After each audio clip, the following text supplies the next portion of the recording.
Fiery feathers, venomous spit, and jaws that can crush an SUV. Jurassic World Dominion features some of the biggest and baddest dinos of the franchise. But only one can claim victory over the others, and it's done it more than once. Hold on to your butts. Gallimimus is a long-necked egg stealer whose biggest claim to fame is probably being named by young Tim in the original Jurassic Park.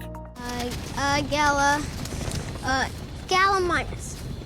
It's a fine dinosaur, and its ostrich-like appearance definitely sets it apart from its similarly sized cousins, but unfortunately that's about all that Gallimimus has going for it. It isn't fearsome enough to get points in the fright category, nor is it majestic enough to rub shoulders with the sauropods, mostly because those shoulders are way too high. As the final nail in its coffin, Gallimimus barely appears in Jurassic World Dominion and provides little to the story or the thrills. Perhaps that's just karmic justice for all the eggs they've stolen over the years.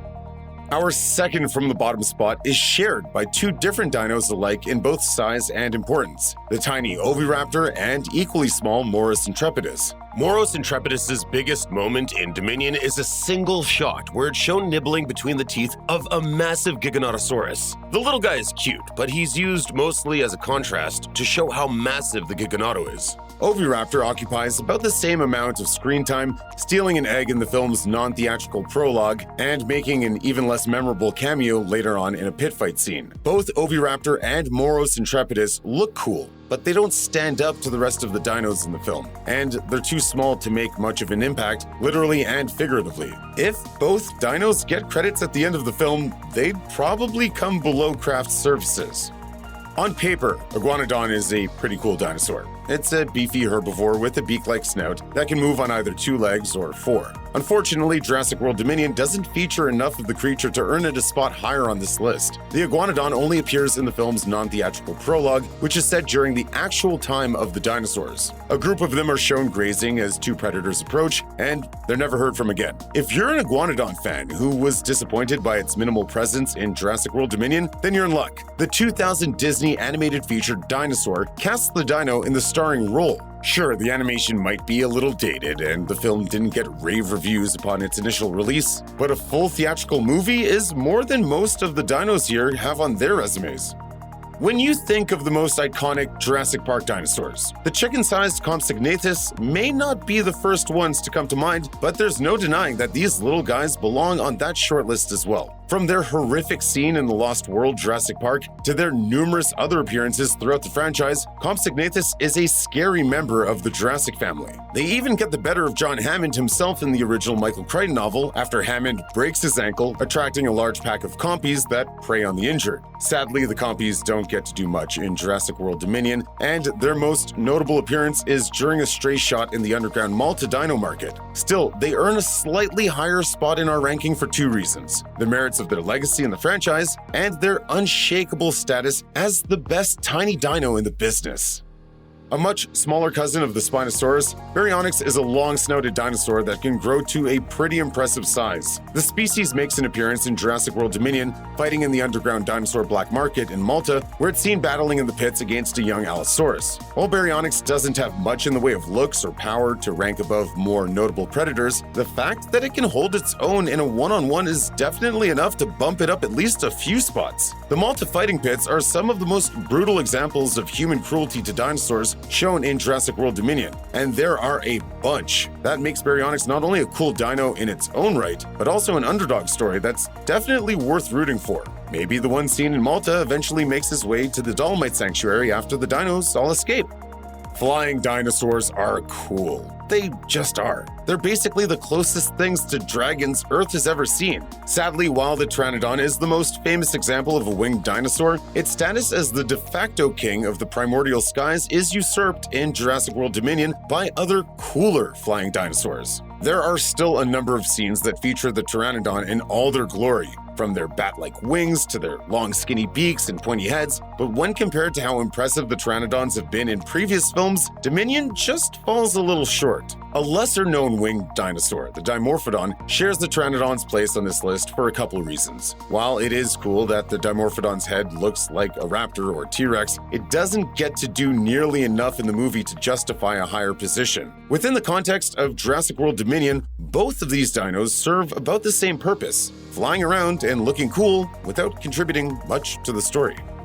Science shows that a spiky dinosaur is better than a non-spiky dinosaur almost every time. Of those spiky reptiles, Stegosaurus and Ankylosaurus are probably the two most famous. Whether you prefer Stegos' vertical spines or Ankylosaurus' spikes and club-like tail, these are undeniably two of the most iconic dinos known to man. It's fitting then that Ankylosaurus and Stegosaurus share a spot on this list. If either species had a notable role in Jurassic World Dominion, that would be enough to separate them, but they're both relegated to the same fate, a handful of pretty vista shots without any actual appearances in the action. For two less spectacular dinos, that would be a cause for extinction. But because of how great both are in any context, they still get to stay in the middle tier of our ranking. It also helps that both species feature in such beautiful shots, which makes their roles memorable despite the lack of substantial screen time. Lots of dinosaurs have intimidating appearances, but only one of them has a name that means Demon of the River Styx. Known for its bone-hard skull and its spikes, Stygimoloch is certainly an easy dino to pick out in a crowd. Even in the densely packed Malta black market full of illegally acquired species, Stygimoloch sticks out like a sore thumb. While it doesn't get to do much in Dominion, this dino does give an intimidating stare toward all the humans who pass by its underground pen. We can only assume that it exacts some vengeance during the mass dino prison break, using its powerful skull to free its prehistoric comrades from captivity. Stygimoloch gets some bonus points in Jurassic World Dominion for the hardships it endured, as well for simply being one of the coolest looking dinosaurs on the planet. Who doesn't love a sauropod? These long-necked, humpbacked, thick-legged herbivores are some of the most iconic dinosaurs ever discovered, and they've always played a major role in the Jurassic movies. Naturally majestic, they're often used to cement the awe-inspiring nature of dinosaurs in general, as in their famous debut in the original Jurassic Park. It's a dinosaur. For number 17 on our dino ranking, we're lumping two of the big leaf eaters together, Apatosaurus and Brachiosaurus. Apatosaurus might rank slightly higher here since it gets a beautiful encounter with some workers at a lumberyard in Jurassic World Dominion, but it doesn't do enough to separate itself from the Brachio. As the larger and more vertical of the two, Brachiosaurus still cuts a more impressive figure, even if it plays a slightly smaller role this time around. Still, that early, snowy Apatosaurus scene is undeniably impressive. At number 16 on our list, it's our big boy carnivore, Allosaurus. Smaller than a T-Rex, but larger than a raptor, the Allosaurus is most people's ideal of a prehistoric predator with big hind legs, small arms, claws, jaws filled with pointy teeth, and a long, impressive tail. Allosaurus is also the first dinosaur on this list to have a more prominent role in Jurassic World Dominion. During the extended action sequence in Malta, an Allosaurus and a Carnotaurus both escape from an underground dino black market, leading to a full-on brawl in the street. It's a cool moment that's enough on its own to earn Allosaurus a ranking this high. Unfortunately, the Allosaurus is held back from going any higher for one gigantic reason: the Giganotosaurus. The two dinosaurs look remarkably similar, with the Giganoto even being mistaken for a large Allosaurus at one point. The comparison makes Allosaurus look a lot less impressive and interesting, especially given the huge role its doppelganger plays later in the film. It's easy for a dinosaur to be terrifying. From their massive, scaly bodies to their razor-sharp teeth, instilling fear isn't something that most species have to work at.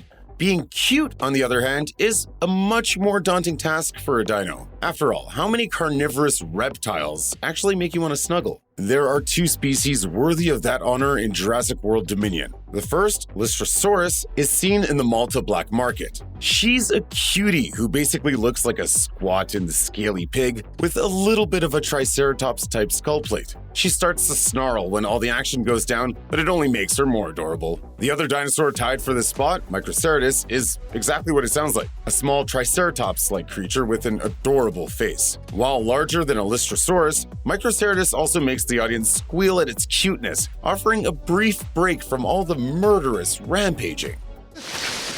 Yeah, that's nice. Gotta go. No one has a longer head than Parasaurolophus, which counts for something in itself. This chunky, largely peaceful dino has been used as set dressing in past films, given how majestic the species looks when moving in a herd. That's still largely how the Parasaurolophus is used in Jurassic World Dominion, but it gets a bit more time in the spotlight. Not only is it the dino in Owen's introductory scene where he chases a pack of creatures on horseback like a prehistoric cowboy, but it also has a touching moment that's used to help us sympathize with the dinosaurs. After having a heck of a time wrestling one of the herbivores to a standstill, Owen manages to calm it with some sweet words and gentleness. A final scene shows the Parasaurolophus running alongside wild horses, helping us see them as animals, not monsters. Who doesn't love a good sea monster? After prominent turns in Jurassic World and Jurassic World Fallen Kingdom, the Mosasaurus takes a step back in importance in Dominion, but not enough to knock it too far down this list. There's simply nothing else like the Mosasaurus, from its gaping maw and massive flippers to the sheer terror it inflicts every time it shows up on screen. It's a monster of a dino that's in 20,000 leagues of its own. Additionally, the few scenes that the Mosasaurus does get in Jurassic World Dominion still managed to take our breath away. It kicks the film into high gear at the very start by attacking an innocent fishing trawler in brutal fashion. In a nice contrast, it ends the film by swimming peacefully by some ordinary whales. The land-based dinosaurs may get more screen time overall, but there's something unique about the ocean-based Mosasaurus that's still unmatched. After menacing multiple dinosaurs in Disney's Dinosaur and hunting human campers in the animated series Jurassic World Camp Cretaceous, Carnotaurus finally gets a chance to shine in live action when it appears in Jurassic World Dominion. The Carnotaurus escapes from the Malta black market early in the film and quickly begins laying waste to the city, battling an Allosaurus and devouring some innocent bystanders along the way. While it technically has the same basic role as the Allosaurus, Carnotaurus gets a leg up for two reasons. First, it just looks cooler. That blood-red color and the horns on its head give the Carnotaurus a top-tier intimidation factor, even when compared to other carnivores. Second, it doesn't suffer from Giganotosaurus comparisons the same way that Allosaurus does. Fast, vicious, and just plain awesome. Carnotaurus is a fearsome predator in its own right, and it deserves the number 12 spot on our list. On its best days, Triceratops easily gets a top 5 spot on a favorite dinosaur list. It's got the look, the toughness, and the celebrity status. Unfortunately for fans of the three-horned species, Triceratops doesn't get much real screen time in Jurassic World Dominion. The good news is that some of the other, less famous members of the Ceratopsian family finally get some well-deserved spotlight shown on them in the film. Claire and her crew save a baby Nasutoceratops, a species with only the 2 top horns, from illegal dino breeders. Later, a herd of adult Nasutoceratops return the favor by taking down the pursuing dino breeders, allowing Claire and her team to escape. A Sinoceratops, possessing just the faceplate and rhino-like nose horn of the Triceratops, also shows up in the film, most prominently in the closing montage that shows how different dinosaurs are becoming part of Earth's modern ecosystem. Some of the species are seen walking alongside a herd of elephants across what appears to be the African savanna, giving viewers a nice little bit of majestic lumbering before the credits roll. The first dinosaur to make it into our top 10 is none other than the Dreadnoughtus, a sauropod of truly mammoth proportions. While it doesn't get as much individual attention in Jurassic World Dominion as the Apatosaurus, it earns a higher spot because of its impressive size. The fact that it's never appeared in all its glory in the franchise before just makes its scenes more significant. Simply put, the Dreadnoughtus is awe-inspiring. It's one of the first dinosaurs that Dr. Alan Grant and Dr. Ellie Sadler see during their flyover of Biosyn's Dolomite Mountain Sanctuary, and is a perfect choice to drive home just how big and impressive the whole operation is. Introducing Dreadnoughtus feels like both a nod and an attempt to one-upping the sauropod reveal in the first Jurassic Park. The effect is impressive, just not as magical this time around.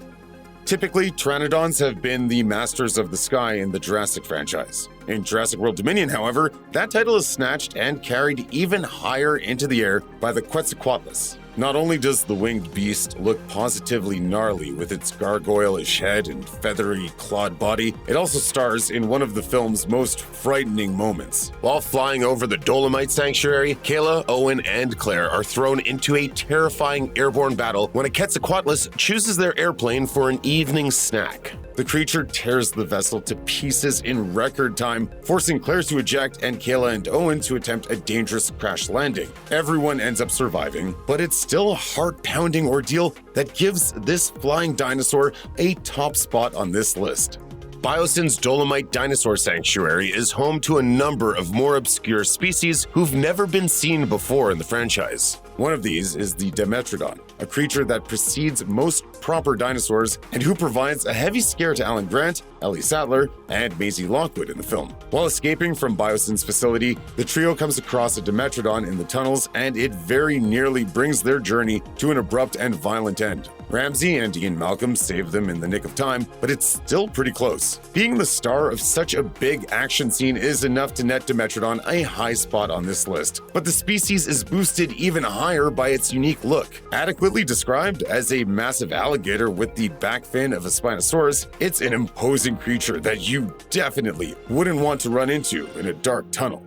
The Dilophosaurus occupies a very unique space in the world of Jurassic Park. Despite its small size, it's one of the most feared dinosaurs in the Jurassic Park franchise, largely because of the way it blinds Dennis Nedry with its venom in the first film before attacking him. Nedry is a pretty reprehensible villain, and the desire to see him get what's coming to him is satisfied when he comes face to face with the Dilophosaurus. From the Dilophosaurus's neck frills to the terrifying goop it spews to its hoarse call, this species is extremely memorable. All of those characteristics are present when the creature returns in Jurassic World Dominion to exact another batch of poetic justice. When Louis Dodson, the Biosyn CEO who originally commissioned Nedry to steal embryos from the first Jurassic Park, tries to escape his own fallen kingdom, he comes face to face with a group of dinos. And just like the man he once hired, Dodgson meets his gruesome end at the claws of the Dilophosaurus. It's a nice full circle moment that earns the dino a top spot on this list. After being the de facto dinosaur protagonist of the prior two films, Blue, the Velociraptor, takes a surprising back seat in Jurassic World Dominion. She has a decent amount of screen time at the beginning of the film, but she doesn't join in any of the action later. Perhaps the filmmakers figured that people were sick of Velociraptors always being the smartest and most dangerous dinosaurs in the room, making Blue decide to take a long overdue vacation. Clever girl. Regardless, the Velociraptor as a species still earns the number 7 spot on this list because of Blue's child, Beta. While undeniably still a threat, Beta is more cute than scary, and the little dino has plenty of great moments throughout the film. From learning how to hunt from its mama to escaping the Biosyn's laboratories with Maisie, Beta shows us a different side of the Velociraptors that feels fresh and entertaining. And did we mention how cute Beta is? Despite being the big bad of Jurassic World Dominion, the Giganotosaurus barely squeezes its way into our top 5. Before we get to what's holding it back, let's focus on what's great about this dinosaur. A larger predator than even the Tyrannosaurus Rex, Giganotosaurus definitely has some wow factor due to its sheer size. It also has a number of exciting moments, from its showdown with the humans where Ian Malcolm throws a flaming spear in its mouth, to its duel with the T-Rex in the movie's climax. It absolutely accomplishes what a Jurassic villain dino needs to do: look big and scary and trash everything. Bigger. Why do they always have to go bigger? Unfortunately, that's also the problem with the Giganotosaurus. For all of the buildup that it receives, it doesn't really do anything that we haven't already seen in the franchise. It's as if the writers took some of the T-Rex's best scenes from all of the past films and just swapped in a slightly larger, less famous dinosaur. As a result, even Giganoto's most exciting moments are hindered by a feeling of been there, done that. By the time the T-Rex shows back up to take it on, you'll probably catch yourself cheering, not because you're so excited about the coming battle, but because the movie finally gave you the carnivores you actually wanted to see. Clocking in at number 4 is the dinosaur that largely steals the Velociraptor's thunder. Its cousin, the Atrociraptor. Seen solely in the Malta sequence, Biosyn's purebred Atrociraptors are some of the fastest and most lethal dinosaurs ever seen in a Jurassic movie. The recipients of intensive training, they go after Owen and Claire with lethal intensity, leading to a tense chase scene where the dinos reveal they can run just as fast as motorcycles and trucks. Must go faster. The Malta pursuit is definitely one of the standout moments in Jurassic World Dominion, and that's mostly because of the Atrociraptors. It's also nice to see the franchise find a way to put a new twist on the timeless appeal of the Velociraptors, even if it only lasts for a few minutes. That being said, the Atrociraptor isn't the best Dominion dino to bear the raptor family name on this list, but more on that later. Red, feathered, and wielding some truly impressive claws, Therizinosaurus is one of the most unique and interesting dinosaurs in Jurassic World Dominion. From its quiet stalking of Claire in the Dolomites to its accidental victory over the Giganotosaurus, Therizinosaurus leaves a lasting impression, which is probably why it was featured so heavily in the film's trailers. There's simply never been a dinosaur like the Therizinosaurus in a Jurassic movie before. It looks like what Freddy Krueger would become if he were a prehistoric bird, which is enough to make it the stuff of nightmares. Then there's the fact that it's featured in such a prominent role during the film's final act. As fun as it is to see classic dinos like the T-Rex and the Triceratops, it's arguably even more fun to see a lesser-known species used in a new and creative way. That's exactly what the Therizinosaurus delivers in Dominion, earning it the bronze medal. There's so much to love about the Pyroraptor that it's honestly hard to know where to start. For starters, it has a rad name that's perfectly suited to its fiery feathers. Second, it stars in arguably the most exciting dino encounter in Jurassic World Dominion. Facing off against a raptor of any sort with nothing more than knives and a taser to defend yourself is already a tough task. But doing it on a sheet of thin ice? That's just ridiculous. The Pyroraptor makes a big impression with its sharp cries and incredible speed, but the fact that it can swim makes it even cooler. What an Sadly, the Pyroraptor is a one-and-done dino. It would have been cool to see him show up later like the Therizinosaurus, but maybe that wouldn't have fit into an already packed third act. The Pyroraptor easily takes home the silver medal, as well as the title of Best Raptor in the entirety of Jurassic World Dominion. Did you expect something different? Jurassic Park has tried many times to replace the T-Rex as the biggest and baddest dinosaur around. Suffice it to say, that's never worked out. From its hulking skull to its tiny arms and iconic roar, there's just too much to love about the Tyrannosaurus for it to ever be usurped. Rexy doesn't even have that much screen time in Jurassic World Dominion, yet she dominates every second of it. Her crowning moment is her climactic duel with the Giganotosaurus, an absolute slugfest of mammoth proportions that decimates the surrounding area. And while the T-Rex does seem to go down for the count at one point, she gets by with a little help from her friends. A tiny distraction is all she needs to get back on her feet and deliver a brutal body blow to her opponent, knocking the Giganoto directly into the talons of the Therizinosaurus and impaling it. Rexy roars her trademarked roar as the world burns around her, declaring she's still, unequivocally, the queen.